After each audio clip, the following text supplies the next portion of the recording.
ಇನ್ನು ಇವತ್ತು ರಾಜ್ಯ ಸರ್ಕಾರ ಕೇಂದ್ರ ಸರ್ಕಾರದ ವಿರುದ್ಧ ಸಮರ ಸಾರಿದೆ, ಅಂದರೆ ಪ್ರತಿಭಟನೆಗಿಳುತ್ತದೆ.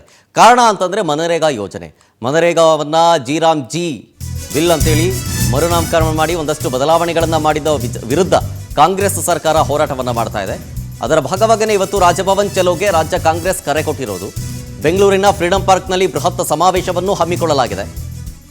ನರೇಗಾ ಬಚಾವ್ ಸಂಗ್ರಾಮ್ ಇದರ ಹೆಸರಿನ ಅಡಿಯಲ್ಲಿ ಪ್ರತಿಭಟನೆ ಆಗ್ತಾ ಇರೋದು. ಕೇಂದ್ರದ ವಿರುದ್ಧ ತೊಡೆತಟ್ಟಿದೆ ಕೈ ನಾಯಕರು. ಈಗ ಈ ಪ್ರತಿಭಟನೆಯಲ್ಲಿ ಎಐಸಿಸಿ ನಾಯಕರು ಭಾಗಿಯಾಗುವ ಸಾಧ್ಯತೆ ಇದೆ.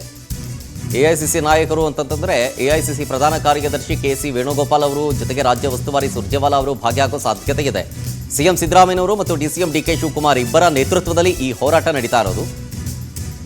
ಈ ಸಮಾವೇಶಕ್ಕೆ ಸುಮಾರು 10,000ಕ್ಕೂ ಹೆಚ್ಚು ಜನ ಸೇರುವ ನಿರೀಕ್ಷೆ ಇದೆ. ಪ್ರತಿಭಟನೆಯ ನಂತರ ರಾಜ್ಯಪಾಲರಿಗೆ ಮನವಿಯನ್ನು ಸಲ್ಲಿಸೋಕೆ ಸಿದ್ಧತೆಗಳನ್ನು ಮಾಡಿಕೊಳ್ಳಲಾಗಿದೆ. ಆಸನದ ವ್ಯವಸ್ಥೆಯನ್ನು ಕೂಡ ಮಾಡಿಕೊಳ್ಳಲಾಗಿದೆ. ಜೊತೆಗೆ ಪ್ಲೇ ಕಾರ್ಡ್ ಪ್ರದರ್ಶನ ಆಗ್ತಾ ಇದೆ. ಅವಮಾನ ಮಾಡಲಾಗಿದೆ. ಮನರೇಗಾ ಅಂದರೆ ಗಾಂಧೀಜಿಯವರ ಹೆಸರನ್ನು ಇಟ್ಟಿದ್ದನ್ನು ಮರು ನಾಮಕರಣವನ್ನು ಮಾಡಿ ಒಂದಷ್ಟು ಬದಲಾವಣೆಗಳನ್ನು ಮಾಡಿದ್ದು, ಇದು ಬಡ ಕೂಲಿ ಕಾರ್ಮಿಕರ ಮೇಲೆ ಇದು ಪರಿಣಾಮ ಬೀರುತ್ತೆ, ಇದು ಈ ಬಿಲ್ ಸರಿ ಇಲ್ಲ, ಹೀಗನ್ನುವಂಥ ಹೋರಾಟವನ್ನು ಕಾಂಗ್ರೆಸ್ ಸರ್ಕಾರ ಕೈಗೊಂಡಿರೋದು. ಜೊತೆಗೆ ಅವರ ಆಗ್ರಹ ಒಂದೇ, ಈ ಮನರೇಗಾ ಏನು ಚೇಂಜ್ ಮಾಡಿದ್ರಲ್ಲ ಇವರು ಜಿ ಬಿಲ್ ಅಂಥೇಳಿ, ಮತ್ತೆ ಈ ಹಿಂದೆ ಇದ್ದಂತಹ ಮನರೇಗಾವನ್ನು ಮರುಸ್ಥಾಪಿಸಬೇಕು ಅಂತ. ಕಸಿಯದಿರಿ ಉದ್ಯೋಗ ಮರುಸ್ಥಾಪಿಸಿ ನರೇಗಾ ಹೀಗಂತ ಘೋಷವಾಕ್ಯದ ಅಡಿಯಲ್ಲಿ ಪ್ಲೇ ಕಾರ್ಡ್ ಪ್ರದರ್ಶನ ಆಗ್ತಾ ಇದೆ. ಇನ್ನು ಫ್ರೀಡಂ ಪಾರ್ಕ್ನಲ್ಲಿ ಇವತ್ತು ಕಾಂಗ್ರೆಸ್ ಬೃಹತ್ ಪ್ರತಿಭಟನೆ ಸಮಾವೇಶ ಹಮ್ಮಿಕೊಂಡಿದೆಯಲ್ಲ, ಅದಕ್ಕೋಸ್ಕರ ಫ್ರೀಡಂ ಪಾರ್ಕ್ನ ಬಳಿಯಲ್ಲಿ ಪೊಲೀಸ್ ಬಿಗಿ ಬಂದೋಬಸ್ತನ್ನು ಕೈಗೊಳ್ಳಲಾಗಿದೆ. ಸುಮಾರು 500ಕ್ಕೂ ಹೆಚ್ಚು ಪೊಲೀಸರನ್ನು ನಿಯೋಜನೆ ಮಾಡಲಾಗಿದೆ ಇದಕ್ಕೆ ಅಂತ. ಹೆಚ್ಚುವರಿಯಾಗಿ ಸಿಎಆರ್ ಕೆಎಸ್ಆರ್ಪಿ ತುಕಡಿಗಳನ್ನು ಕೂಡ ನಿಯೋಜನೆ ಮಾಡಲಾಗಿದೆ. ಪಶ್ಚಿಮ ವಲಯ ಜಂಟಿ ಆಯುಕ್ತ ವಂಶಿ ಕೃಷ್ಣ ಅವರ ನೇತೃತ್ವದಲ್ಲಿ ಇಬ್ಬರು ಡಿಸಿಪಿ, ಎಸಿಪಿ, ಇನ್ಸ್ಪೆಕ್ಟರ್ ಸೇರಿದಂತೆ 500 ಜನ ಪೊಲೀಸರನ್ನು ನಿಯೋಜನೆ ಮಾಡಲಾಗಿದೆ. ಲೋಕಭವನದ ಬಳಿ 200ಕ್ಕೂ ಹೆಚ್ಚು ಪೊಲೀಸರನ್ನು ನಿಯೋಜನೆ ಮಾಡಲಾಗಿದೆ. ಅಷ್ಟೇ ಅಲ್ಲ, ಮೆಜೆಸ್ಟಿಕ್ ಸುತ್ತಮುತ್ತ ಹೆವಿ ಟ್ರಾಫಿಕ್ ಜಾಮ್ ಆಗೋ ಸಾಧ್ಯತೆ ಇರೋದ್ರಿಂದಾಗಿ 150ಕ್ಕೂ ಹೆಚ್ಚು ಸಂಚಾರಿ ಪೊಲೀಸರನ್ನು ಕೂಡ ನಿಯೋಜನೆ ಮಾಡಲಾಗಿದೆ. ಸಾವಿರಾರು ಸಂಖ್ಯೆಯಲ್ಲಿ ಈ ಸಮಾವೇಶಕ್ಕೆ ಭಾಗಿಯಾಗೋ ಸಾಧ್ಯತೆ ಇದೆ. ಸಮಾವೇಶ ಆದಮೇಲೆ ರಾಜ್ಯಪಾಲರಿಗೆ ಮನವಿಯನ್ನು ಕೊಡೋದಕ್ಕೂ ಕೂಡ ಹೋಗ್ತಾರೆ. ಸಮಾವೇಶದ ಸ್ಥಳವನ್ನು ಗಮನಿಸ್ತಾ ಇದ್ದೀರಿ ಫ್ರೀಡಂ ಪಾರ್ಕ್ನಲ್ಲಿ. ಈಗ ಆಲ್ರೆಡಿ ಒಂದಷ್ಟು ಜನ ಜಮಾಯಿಸಿದ್ದಾರೆ. ಇನ್ನಷ್ಟು ಹೆಚ್ಚಿನ ಸಂಖ್ಯೆಯಲ್ಲಿ ಜನ ಜಮಾಯಿಸೋ ಸಾಧ್ಯತೆ ಇದೆ. ಡೀಟೇಲ್ಸ್ ಕೊಡ್ತಾರೆ ಇನ್ನಷ್ಟು ನಮ್ಮ ಪ್ರತಿನಿಧಿ ರೂಪೇಶ್ ಬೈಂದೂರು ಫ್ರೀಡಂ ಪಾರ್ಕ್ನಿಂದ ನೇರ ಸಂಪರ್ಕದಲ್ಲಿ.